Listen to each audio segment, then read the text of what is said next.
Meu nome é André Macita e eu perdi tudo por causa da metanfetamina cristal.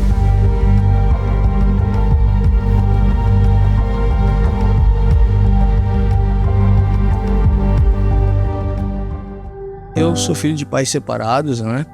E com 11 anos de idade eu quis ir morar com meu pai. Só que meu pai ele deu uma criação para mim que assim, ele me deixava à vontade, né? E como ele trabalhava muito também, tinha os compromissos dele, a esposa dele, ele me dava dinheiro, me dava as coisas, né? E a questão de conhecer a droga foi um amigo lá do prédio, né? Um rapazinho, faixa dos 14, 15 anos, ele enrolou um cigarro de maconha, né? Falando pra mim que era normal, tranquilo, que não precisava ter medo e nada.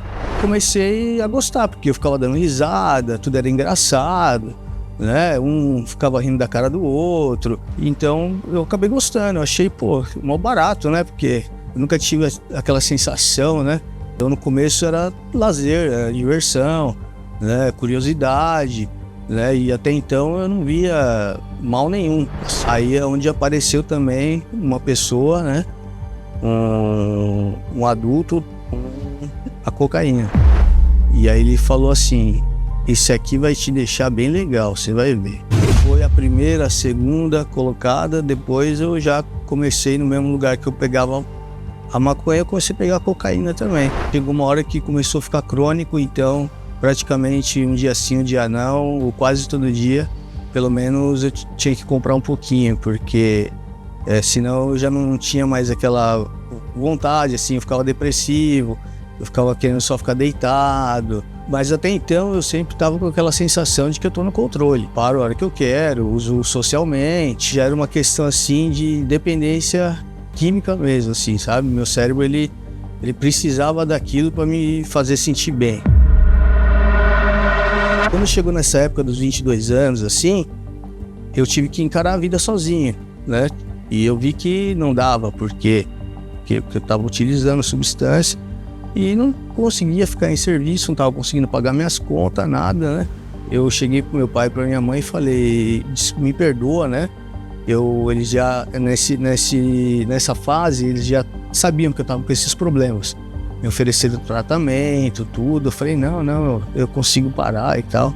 Mas eu vou embora pro Japão, porque aqui pra mim já não dá mais, né? Eu vou por 2 motivos. Já dei muito gastos para vocês, prejuízos, muito dinheiro emprestado, né? E eu também lá vou começar do zero, né? Então eu tô indo, né, por esses 2 motivos. E lá eu comecei a fazer amizade aos poucos, só que lá é muito rotativo, o pessoal muda muito de cidade, muda muito de emprego, então não tem muito tempo para ficar dando atenção para os outros, para sair, para ficar jantando, passeando, ir pro parque. Então eu me senti muito sozinho, aí eu comecei a procurar, né, alguém assim, e eu encontrei uma pessoa muito legal, né, que foi a mãe dos meus filhos, e já estava há 1 ano e meio limpo, né, porque chegando no Japão, eu já não tive mais contato com substância. Só que ainda fumava um cigarro, de vez em quando tomava uma cerveja.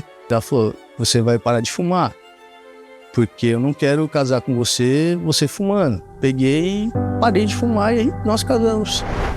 Então a gente planejava viver lá, morar a nossa vida. Eu me sentia bem, me sentia feliz lá. E aí veio o segundo filho e ela começou a ficar muito cansada, né, com o ritmo, né, porque dava muito trabalho, né? Criança pequena dá trabalho, então eram 2. Eu aprendi quando criança o que meu pai fazia e achava que esse método, né, eu ia dar, assim, ia cobrir essa parte afetiva, né? Então a gente já não tinha mais diálogos. Para mim eu achava que estava tudo bem. Fazer minha parte com as crianças era botar os 2 no carro, ir pro parquinho, ficar lá 2, 3 horas se divertindo, ir pra rua andar de bicicleta, né? Pra mim, eu falava: minha parte com eles eu tô fazendo. Aí com ela faz essa comida, lava roupa, e ela ficava só dentro de casa, cuidando da casa, tendo que trabalhar e cuidar das 2 crianças, e eu só focado em trabalho. Eu comecei a migrar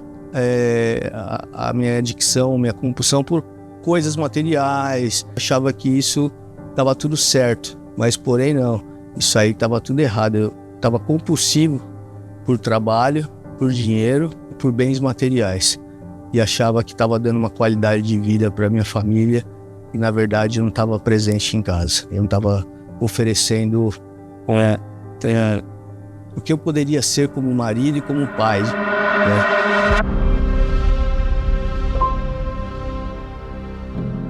Ela estava decidida a voltar para o Brasil e ir para a casa dos pais dela, com o meu filho de 6 anos e o outro de 3. Depois que ela foi embora, né, eu comecei a ficar ruim, né, ficar com depressão por causa da falta da minha família. E como eu já estava meio atormentado lá, já não estava muito bem, eu falei, vou lá também, vou, né, anestesiar minha dor aí, né. Todo mês, quando caía meu salário, pagava as contas e tal, e um pouquinho que sobrava eu comprava a metanfetamina, né. Ela altera muito os neurotransmissores, ela dá um pico de dopamina assim. 2, 3 dias você utilizando, você ficava 5 dias sem comer, 5 dias sem dormir, né? E com aquela sensação de poder, né? De super-homem, aquela euforia. Chegou uma hora que eu também já não estava mais me autossustentando e também nem conseguindo permanecer no trabalho. Porque eu recebia o salário, eu sumia durante uma semana. A empresa falou para mim, você tem tantos dias para sair do apartamento, acho que ela deu uma semana, né? Você já parou de trabalhar tudo, o seu salário não vai dar mais para pagar o seu aluguel, suas despesas, e você não vai poder permanecer no apartamento. Cheguei a ficar quase em situação de rua, porque eu estava com prazo para sair do apartamento e não tinha mais dinheiro, eu já tinha gastado tudo, a comida estava acabando, dava só para mais uns 2, 3 dias, né? Eu não conseguia mais controlar meus pensamentos, eu não conseguia controlar meus impulsos, minhas vontades. Simplesmente, se caísse dinheiro na minha mão, eu esquecia de tudo e ia automaticamente buscar mais a substância, porque meu cérebro queria aquela sensação, aquela dopamina. Aí eu falei, agora é o fim. Ou eu vou ficar na rua, vou começar a roubar comida no mercado para comer, né? Ou vou cometer um crime para mim ficar preso, pelo menos eu tenho onde ficar e o que comer. Senão eu vou morrer na rua.